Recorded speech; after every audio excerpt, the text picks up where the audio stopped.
As well as Zach Wilson played, I don't even know if you can say he was the best New York quarterback this weekend, though. Probably not. Giants beating the Saints in overtime.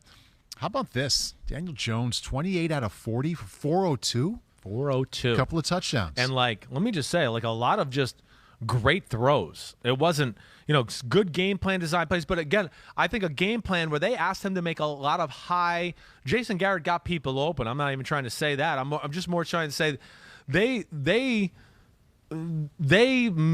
high degree difficulty of throws. It wasn't like he was throwing 6-yard slants over the middle. It was 20-yard out route, 15-yard comeback, 50-yard post, go route up the sideline, switch release wheel route up the sideline, 30-yard gain. So, again, that to me matters. And it also obviously shows they think he can do it and be Danny Dimes on a consistent basis. So that was really impressive. How badly did he need that kind of performance, you think? I just think the whole team did. I mean, everybody in New York was so on the Giants here last week. I mean, it was just, they were getting killed for blowing that loss against Atlanta. So I think that was big for him, Joe Judge, everybody take the pressure off a little bit. Really awesome game. Here's the thing that I'll just say that I don't understand a little bit about the game, right? And it's not Giants related. This is Saints related. And I last week said I thought the Giants could keep this game close and that they matched up really well with the Saints. I picked the Saints to win, I think, 20-17. But what I didn't understand about the game watching it back was New Orleans' defensive approach was very aggressive. Like they were playing like the 93 Cowboys running the football. But you're going like... Aren't they normally pretty aggressive? They're pretty aggressive, but can be smart aggressive. Where it was so many single safety looks. And they were trying to stop Saquon Barkley in the run game. And I'm like, they haven't run the ball on anybody. What are you selling out to stop it for? Show me they can move your awesome defensive front first before you start committing people and playing that aggressive there. Yeah. I did not understand that approach by them. And the pass to run was 3-1 for the Giants anyway. Exactly right. They realized they couldn't run the ball. Early on in the game, it's kind of the same thing with the Giants. They got to Daniel Jones. They were around him a lot. It wasn't pretty on the offensive side of the ball. But I'll go to a phrase my dad always says, how many times can you rush the passer? And they just kept dropping back, and slowly they kind of wore the Saints front out. And they couldn't quite get there. And here's the other thing that's just different about the Giants right now. They got some people that you want to play man-to-man and one-on-one or single safety. Yeah. You better check your ass at the door because Kadarius Toney looks like he's coming alive.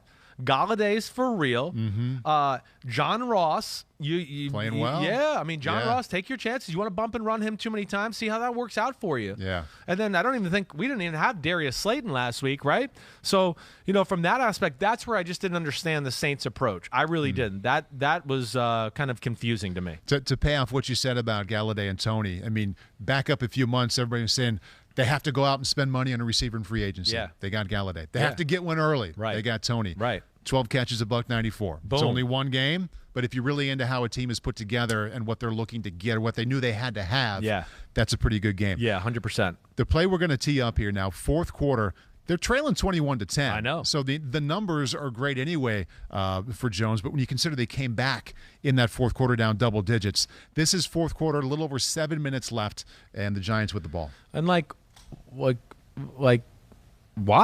Why? I'm going to go back to why are we playing straight man cover zero? Well, there's a single safety deep. There is a single safety deep. He's way back there. Yep. But but why? I mean, it's 21-10. Make them nickel and dime you and take 4 minutes off the clock if they want to go down and score a touchdown. You're up 11. You're up 11. Right? That's what I'm talking about. And your team is probably better.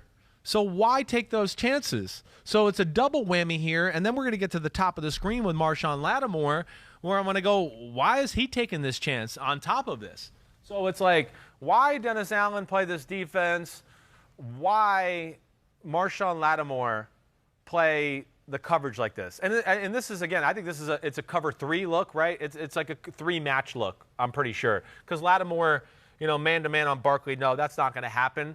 But they're playing cover 3. It's single safety regardless. And simple play here, and the Giants do this a lot, where they get the slot receiver up top here, and he's got an option route where he can sit or break out, and maybe some weeks even break in, right? And they like to throw this a lot. So that's what Marshawn Lattimore is thinking. He's going, wait, I'm film all week. I see them do this a handful of times every game. And this is Saquon Barkley out here. They're not going to really throw to Saquon on a real route, right? He's kind of playing that percentage. And that's where I get back to this guy, because this is an awesome play. Like, there's nothing about pre-snap right here that says, like, this is a Saquon play. Saquon's just clearing it out. That's all so he's they doing. can do this and get 5 yards and be in 2nd and 5, right? But as we see here, as we'll see, Daniel stares it down over there. And you see Marshawn Lattimore flat-foots it for a second. He shouldn't be doing that. He should be running back. You give this up here. You let these guys pursue and make the tackle and give up the 5-yard gain. You do. That's just bottom line, basic principles of this defense. He takes a little chance peeking there.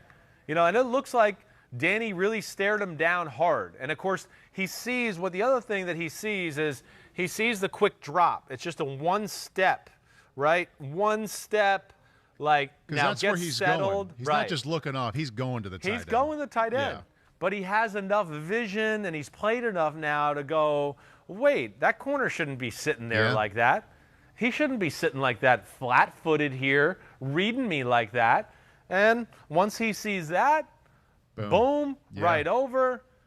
And, man, Saquon, I'm not going to say he's got all 4 rocket boosters up his ass firing up, but 3.5 of them are the way he ran this game. At least 3. He's got him going, and that was really cool to see. And just, again, it was they won the game because of Daniel Jones. Yeah. Period. It was a great read. And I hope people continue to see that because, again, I know we're in the era of you lose, it's the quarterback's fault, and I want to go, no. Daniel Jones is one of the best players in the Giants. Yeah. Can they continue to protect, grow the offense? He's getting better and better. Mm-hmm. He is. And we'll see where it goes. But that was a big-time victory for them on the road. And one other subtle thing about that touchdown. Yeah. As you just showed, as we saw, he was going with that 5-yard out route in his mind. Yes. And one thing I remember Brian Billick always saying that my summer with the Vikings, set your feet for the hardest throw. You're likely not going to throw the deep out or the push route, but set your feet for the hardest throw. You can always come out and you can fall down in a 5-yard out route. Exactly right. So he had his feet, his balance in such a way where, wait a second, I noticed that, boom, I can throw it 40 yards downfield. It's a great point by you. He played it true to form. Again, it's taught that way. Not to, like you're saying, set up and look at the 5-yard out. Even though most times you're not going to throw to the back, the read is to look at that for a second and set up the throw to it to make the defense make sure they go back and respect it so you can throw the 5-yard out. Right. And, of course, if that's not there, then you start to go across the field with the rest of the reads.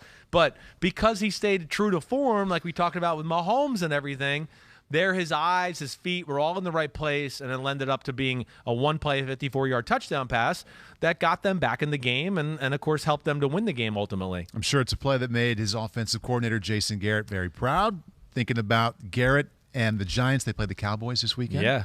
So kind of I guess, Jason's been gone for a little while, but I'm sure that game still means a lot to him. He had his best game last season against Dallas, or a very good one. Yeah. Calling the plays. Right. What is the Cowboys defense doing differently this year, and how do the Giants attack it? Yeah, well, the Cowboys defense, like we talked about a little bit a while ago, much better. They really are. The personnel fits the scheme. I think that's the first thing you'd go there. Dan Quinn is just not, Seattle cover 3, Seattle cover 3, Seattle cover 3, Seattle cover 3. That's all it was in Atlanta. There is definitely a variety in his defense, and when I watch them on film, I have a hard time figuring out what he's going to call or what they're going to do. So, there's great value in that. Again, I think unless you have one of the most talented defenses in football, we're out of the era of this is what we do on defense and we're just going to play it and execute it. No, there's like 2 or 3 defenses in football that can do that with their talent. Everybody else, you got to give quarterbacks and receivers a bunch of different looks and the linemen different things to think about because you're just not going to give your defensive players enough of an advantage that way. Again, like I'm not like oh my gosh, the Cowboy defense is great, but some creative blitzes. The 2 middle linebackers are athletic. I think they're better at covering than maybe I gave them credit for. And he'll play some man-to-man and do that, and they challenge you that way to where, like we talked about a little bit before, they're going to make a play or try to force the issue a little bit so their offense isn't off the field for too long. I do think the Giants' defense, we've talked about it before, they're big up front. Yeah. So I do think they can maybe slow down the run game. I don't know if they can match up. It's going to take a special defensive game plan to stop Dallas, as we know. Dallas's offense is awesome. But I would think they can move the ball on Dallas's defense. As much as I say Dallas's defense is better and they cover better than I thought man-to-man, I'm not like, oh, it's lockdown central time. I'm not there yet. And I think if he continues Danny Dimes to throw the ball that way with those weapons, yeah, they're going to be a pain in the ass. And I would think they could keep that game close. I'm not going to say I'm going to pick them to win, but they're going to keep it close. Giants-Cowboys, one of the best ones coming up this weekend. Hi, I'm Mike Tirico, and thanks for watching. Make sure to hit subscribe for the latest news and highlights from NBC Sports.